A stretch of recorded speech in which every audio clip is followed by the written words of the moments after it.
ګرانو نازولو ماشومانو السلام علیکم. خدای دې وکړي چې جوړ روغ راغلی وای چې خپل درس ته غوږ ونیسئ. درس به بیا څنګه پیل کړو؟ بسم الله الرحمن الرحیم. آفرین، ډیر ښه مو زده شوي دا مبارکه کلمه. ستاسو د نن ورځې درس د پی حرف دی. پی هم په کلماتو کې لکه د نورو تورو په شان درې غږه لري. په، پی، پو.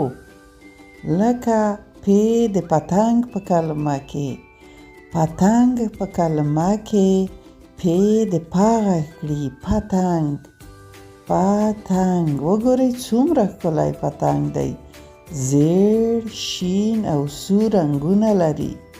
پتنګ، پتنګ. پی د پتنګ په کلمه کې د پا غږ کړي، پتنګ، پی پتنګ، پی پتنګ.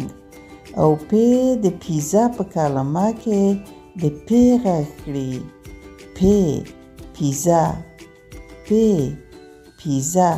د نجلۍ ته وګورئ چې دلته ناسته ده او د میز په سر یې ورته پیزا ایښې، نوشابه یې ایښې. زه پوهېږم تاسو پیزا خوښېږي.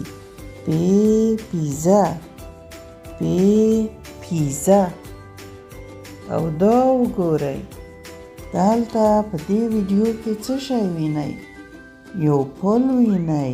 پل د اوبو د سر نه تیر شوی، د سیند د سر نه تیر شوی او دا نجلۍ پې تیره شوې ده. پی د پل په کلمه کې د پو غږ کړي، پی پل، پی پل. پی د پل په کلمه کې د پو غږ کړي، پی پل. او دلته دې خواته نجونې، دوې نجونې په لوبو اخته دي او هلته غرڅه راغلی اوبه څښي. پی پل، پی پل. څومره ښایسته پل دی. پی د پل په کلمه کې د پو غږ کړي. ګرانو ماشومانو د نن ورځې درس مو همدومره و. خدای دې وکړي چې زده شوی وي. نور نو مو په خدای سپارم. د خدای په امان.